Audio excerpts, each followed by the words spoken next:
ഡോക്ടറെ എൻ്റെ സിസ്റ്ററിന് ഡെലിവറി കഴിഞ്ഞത് ഇപ്പോൾ വയറുണ്ടാകാൻ തള്ളിനിൽക്കുക ബേസൽ ലൈപ്പോസക്ഷൻ ചെയ്ത് കഴിഞ്ഞാൽ എന്തെങ്കിലും സൊല്യൂഷൻ ഉണ്ടാവുമോ? യെസ്, അത് നമ്മൾ നോർമലി മമ്മി മേക്ക് ഓവർ എന്നൊക്കെ പറയും.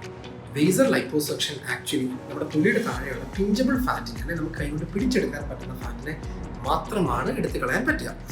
സബ്ക്യൂട്ടേനിയസ് ഫാറ്റ്, ഈ പിഞ്ചബിൾ ഫാറ്റ് നമ്മൾ പറയുന്നത്, അപ്പോൾ അത് കൂടുതലുള്ളവർക്കാണ് മാക്സിമം റിസൾട്ട് കിട്ടുക.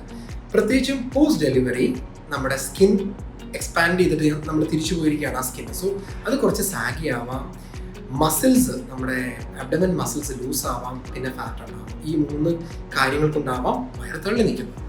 സോ ലേസർ ലൈപ്പോസക്ഷനിൽ യെസ്, സ്കിൻ ഒരു പരിധിവരെ ടൈറ്റ് ആവും, ഫാറ്റും പോകും. അപ്പോൾ ചേച്ചിയെ ആക്ച്വലി ഞങ്ങൾ എക്സാമിനേഷന് ശേഷമേ നമുക്ക് പറയാൻ പറ്റുള്ളൂ മസിൽ ലൂസ് ആണോ ടൈറ്റ് ആണോ എന്ന്. മസിൽ ടൈറ്റ് ആണ് എന്നുണ്ടെങ്കിൽ നമുക്ക് ഡെഫിനറ്റ്ലി ലേസർ ലൈപ്പോസക്ഷനിൽ കൂടെ നല്ല റിസൾട്ട് കിട്ടും. ആൻഡ് ആഫ്റ്റർ ദാറ്റ് എക്സസൈസ് ചെയ്താൽ മതി. അല്ല, കണ്ടമാനം തൂങ്ങിക്കിടക്കുകയാണ് സ്കിന്ന് ആൻഡ് മസിൽസ് ഭയങ്കര ലൂസ് ആണെന്നുണ്ടെങ്കിൽ നമുക്ക് ലൈപ്പോസക്ഷൻ മാത്രമല്ല, നമ്മുടെ സർജനും കൂടെ ഇൻവോൾവ് ആയിട്ട് നമ്മൾ അബ്ഡോമിനോപ്ലാസ്റ്റി, അതായത് സ്കിൻ എടുത്ത് കളയുകയും മസിൽ ടൈറ്റ് ആക്കുകയും ചെയ്യും. ഇതിന് ഒരു കോമൺ ആയിട്ട് പറയുന്ന പേരാണ് മമ്മി മേക്ക് ഓവർ. അപ്പോൾ ഞാൻ ചേച്ചിയെ കൊണ്ട് വരട്ടെ? ചേച്ചിയെ കൊണ്ട് വരാം. എക്സാമിനേഷന് ശേഷമാണ് ഇതിൻ്റെ ബാക്കിയുള്ള ഫോർമാലിറ്റീസ്, അതായത് നമുക്ക് സ്കാൻ ചെയ്യണം മസിൽസിൻ്റെ അതിൻ്റെ ഡൈവേരിക്കേഷൻ എന്ന് പറയുമ്പോൾ അതിൻ്റെ ഡിസ്റ്റൻസ്, ഫാറ്റിൻ്റെ തിക്നെസ്, ഇതിനൊക്കെ അനുസരിച്ചിട്ടാണ് അതിൻ്റെ ബാക്കി കാര്യങ്ങൾ മുന്നോട്ട് നീക്കുക. അതിന് നിങ്ങൾക്ക് ഒന്നില്ലെങ്കിൽ ഓഫ്ലൈൻ കൺസൾട്ടേഷൻ ഇല്ലെങ്കിൽ ഓൺലൈൻ കൺസൾട്ടേഷൻ